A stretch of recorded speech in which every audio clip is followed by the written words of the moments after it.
안녕하세요. 김태훈의 현명한 투자자 방송 시작하겠습니다. 한번 꼭 읽어보시기 바랍니다. 자, 오늘은 이 펄어비스라는 게임 업체에 대해 좀 말씀을 드리겠는데요. 지금 독일에서 한참 이 게임 전시회가 있으면서 거기서 신작 게임들을 이 일부 영상들을 이제 공개한다고 해서 이거에 대한 기대감이 굉장히 컸었는데, 막상 그 영상을 공개하고 나서 주가가 아주 급락을 하는 모습을 보였습니다. 이게 이제 게임이 재미있다 재미없다를 이 게이머들이 직접 게임을 해보고 경험한 게 아니라, 이 게임의 어떤 특정 동영상을 공개한다는 것에 기대감을 갖고 기다렸다가 결국은 동영상만 오픈을 해주고 실제 게임은 그 오픈을 하지 않는 점에서 실망감이 좀 쌓인 거죠. 왜냐면 벌써 이제 펄어비스가 신작 게임을 내놓겠다고 이제 호응장담한 게 거의 한 2년여가 넘어가고 있습니다. 그러다 보니 이 게임을 기다리고 있는 이 게이머들도 지치고 투자자들도 계속 게임 개발비가 들어가고 있는데 이 결과물이 나오지 않으니까 여기에 대해서 좀 짜증이 나는 거죠. 지금 보시게 되면 이 히스토리만 봐도 아실 수 있는 게, 이 검은 사막이라는 PC게임을 갖고 시작을 해서 이 PC게임을 그 모바일로 이식을 하고 하면서 계속 생명을 이어가고 있지만, 그 신작 게임이라고 지금 기대를 갖고 있는 이 붉은 사막이나 또 도깨비 같이 이런 게임들은 게임을 공개를 하겠다라고 이제 고기면 런칭을 하겠다 해놓고 아직까지 게임을 완성하지 못해서 계속 이 뜸만 들이고 있는 그런 상황이기도 합니다. 지금 보시게 되면 이 실질적으로 이 펄어비스는 자체적으로 개발한 건 검은 사막이라는 PC게임에서 모바일 게임 이게 다입니다. 이브라는 게임은 자체 개발한 게 아니고 남의 게임을 사다가 이제 자기가 이제 모바일로 만들어 세계 글로벌 유통을 시킨 건데요. 그러다 보니 그러니까 펄어비스의 게임 개발에 좀 뭐랄까 의구심이 든다 그럴까요? 왜냐면 지금 현재 이 게임을 크게 이제 두 가지 게임, 이제 검은 사막이라는 게임과 이브라는 게임을 갖고 수익을 내고는 있는데, 실제로 이 한참 뭐 돈을 쏟아 붓고 있는 것은 붉은 사막과 이런 그 도깨비라는 게임인데, 이게 이제 아직까지 그 런칭을 못하고 계속 게임 개발만 하고 있으니까 말 그대로 밑빠진 독이 물 붓기식으로 개발비만 지금 먹고 있는 상황이 된 거죠. 거기다가 하루하루 검은 사막이라는 지금 캐시카우가 대주는 게임은 하루하루가 게임이 좀 늙어가고 있는 상황입니다. 이게 이제 엔소프트의 리니지랑 비슷한 상황이 벌어지는 거죠. 리니지도 이제 단물을 뽑아가 먹었기 때문에 그 후속작을 제대로 히트치지 못하면 엔소프트도 미래가 없다고 말을 하는데, 그 붉은 사막 펄어비스는 더더욱 그 단일 게임이다 보니 더더욱 그런 부분이 있습니다. 그리고 요번에 이 붉은 사막을 유저 시연을 올해 2024년에 하겠다고 얘기를 했지만, 지금 상황 봐서는 이것도 불확실한 측면이 있어 보이는 거고요.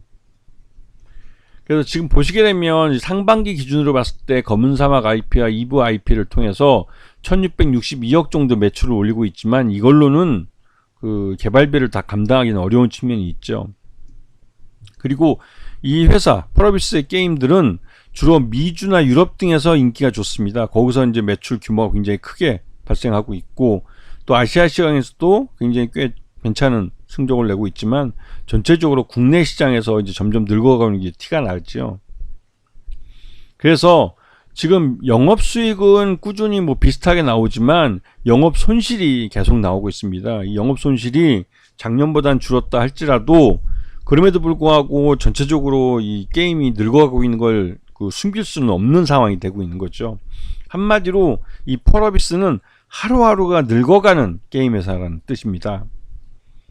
자, 그래서 이 최대주주 특수관계 포함해서 44.11%이기 때문에 이 지분율은 굉장히 크기 때문에 실제 여차하면 유상증자로 부를 수도 있고 해서 실제로 영업 손실이 그렇게 크게 위협으로 다가서지는 않습니다. 거기다가 앞에서 설명을 안 하고 있지만 이제 금융 수익 같은 것들이 이게 이제 340억이나 발생을 해서 이런 부분에서 충분히 그 돈이 없는 회사가 아니기 때문에 아직까지는 그 실적이 적자로 영업 적자를 본다고 해서 그렇게 크게 리스크가 크지는 않습니다. 하지만 하루하루가 늙어가고 있는 게임이기 때문에 이 게이머들이 이 펄어비스가 만들어낸 이 검은 사막이라는 게임을 외면했을 때 그 대안이 없는 상태가 되고 있는 거죠.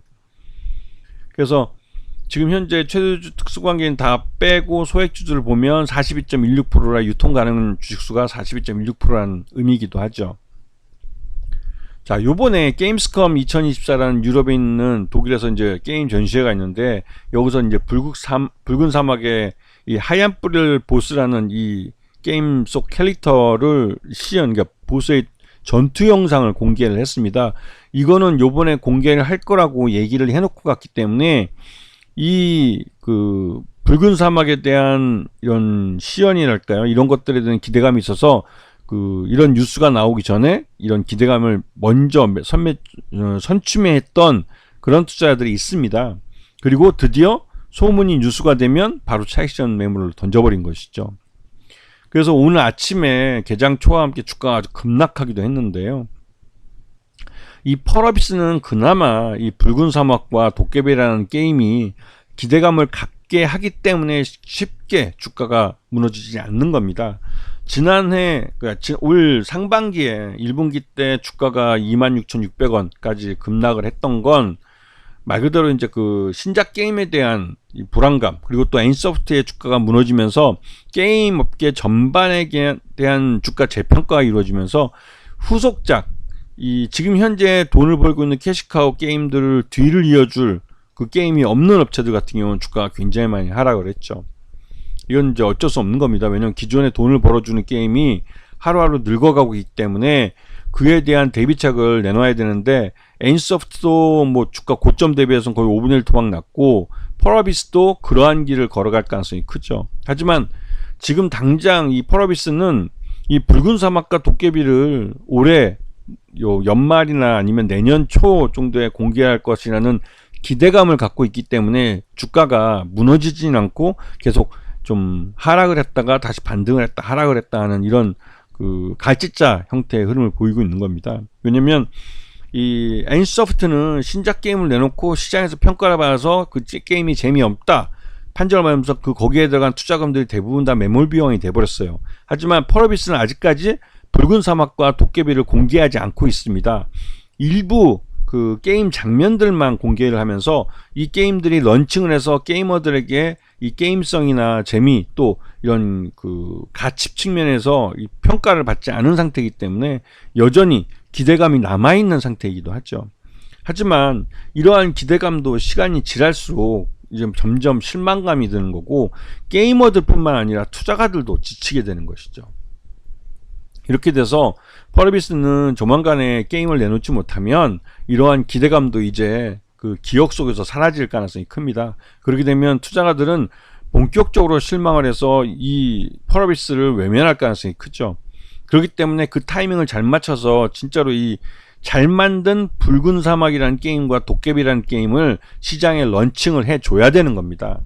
그렇기 때문에 지금으로서는 기대감이 떠받치고 있는 주가라고는 밖에 말을 할 수가 없죠. 하지만 이 기대감은 실적으로 동반되지 못하면 그게 견고한 이 뭐랄까요, 그 지침, 그러니까 지지대, 그 지지대 역할을 해주기엔 어려운 점이 있습니다.